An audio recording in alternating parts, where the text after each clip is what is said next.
मैं समय हूँ और मेरी यह बंसी ऐसे ही अनवरत बजती रहती है। ऐसे ही एक बार किसी युग में, किसी काल में मेरी बंसी बजी और उससे निकले क्रोध, लालच, ईर्ष्या और धैर्य। इन चारों को मैंने समान ज्ञान और बुद्धि दिए। फिर एक दिन इनमें बहस छिड़ गई कि सबसे श्रेष्ठ कौन है। अब मैं तो ठहरा इनका जन्मदाता, तो यदि मैं इसका फैसला करता और किसी एक को श्रेष्ठ घोषित कर देता तो मुझ पर पक्षपात का आरोप लगना तय था। तो मैंने मेरे बड़े बेटे प्रेम को यह दायित्व सौंपा कि वह इनमें से श्रेष्ठ कौन है इसका चयन करे। प्रेम भी बड़ा बुद्धिमान था। उसने चारों को बुलाया और उनकी परीक्षा लेने की आज्ञा मुझसे ली। मुझे पता था कि यदि प्रेम परीक्षा लेगा तो वह बड़ी कठिन होने वाली है। अतः मैंने चारों को चेतावनी दी, किंतु उन्हें तो जानना ही था, तो मैं कैसे पीछे हटने का दबाव बनाता। मैंने भी घोषणा कर दी कि जो प्रेम की परीक्षा में उत्तीर्ण होगा मैं उसे ही श्रेष्ठ घोषित कर दूंगा और बाकी 3 को भी उसकी श्रेष्ठता का सम्मान करना ही होगा। सबने मेरे फैसले को सहमति दी और प्रेम ने भी चारों की परीक्षा की एक तरकीब सोच ली। प्रेम ने चारों को एक पहाड़ी के पास बुलाया और कहा कि तुम्हें इसके शिखर पर पहुंचना है। इसके 4 अलग अलग रास्ते हैं। चारों में किसी जगह कुछ खजाने हैं तो किसी जगह कुछ डरावनी चुनौतियां हैं और अंत में सबसे बड़ा खजाना है। सबके रास्तों के खजाने और चुनौतियां एक ही समान हैं। तुम लोगों को अलग अलग रास्तों से शिखर तक पहुंचना है।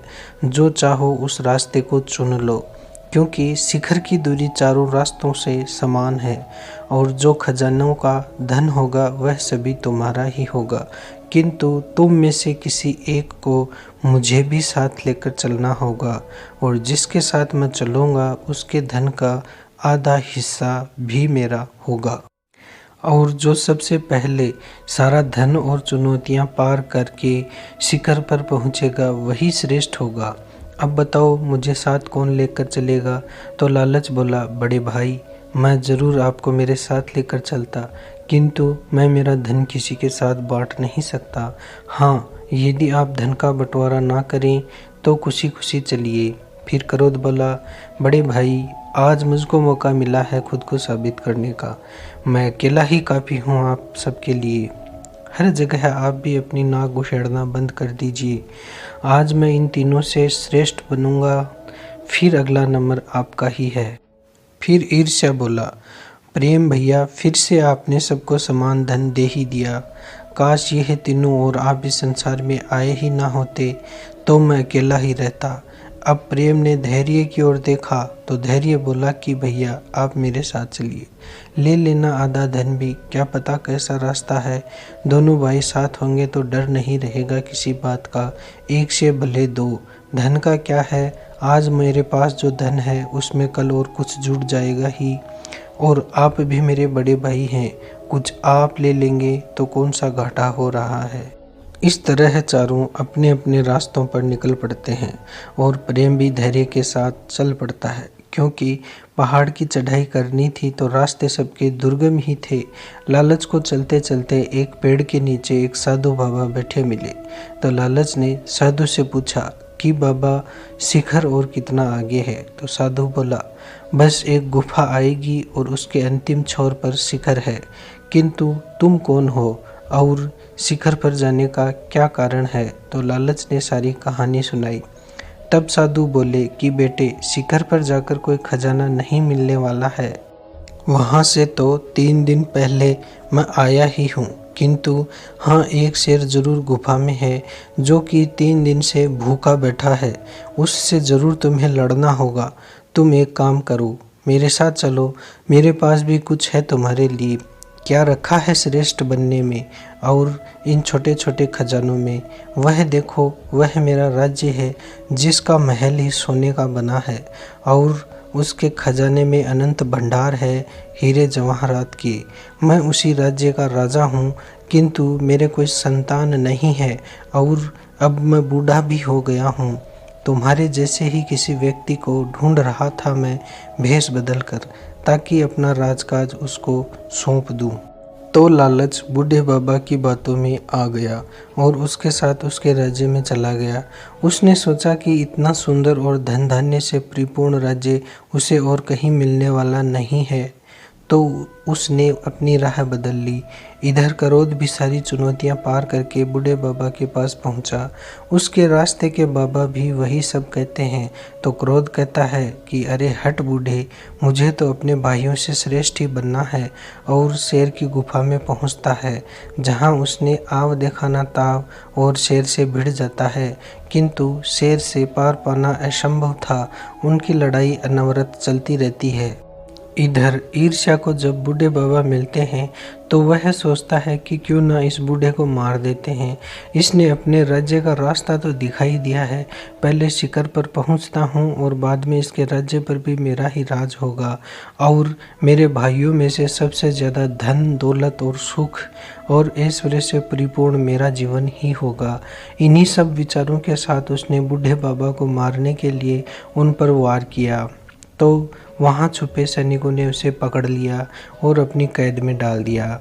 इधर जब धैर्य और प्रेम बूढ़े बाबा के पास पहुँचते हैं तो बाबा उन्हें भी वही सब कहते हैं। तो धैर्य कहता है कि महात्मा जी, आज तो जो रास्ता चुन लिया है उसी पर चलूँगा, जब तक सफलता नहीं मिलती।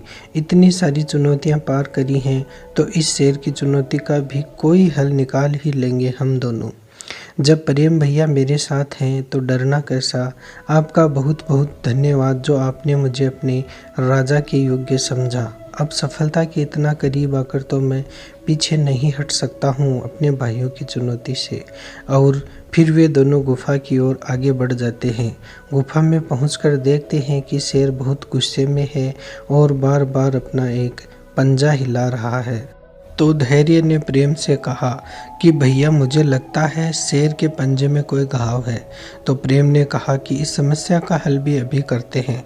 अब तुमने प्रेम को चुना है तो यूं अंतिम पड़ाव में तो मैं तुम्हें हारने नहीं दूंगा।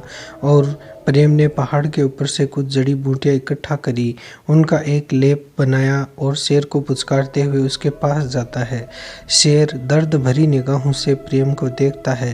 प्रेम ने धीरे से शेर को सहलाया और वह लेप उसके पंजे पर लगाया।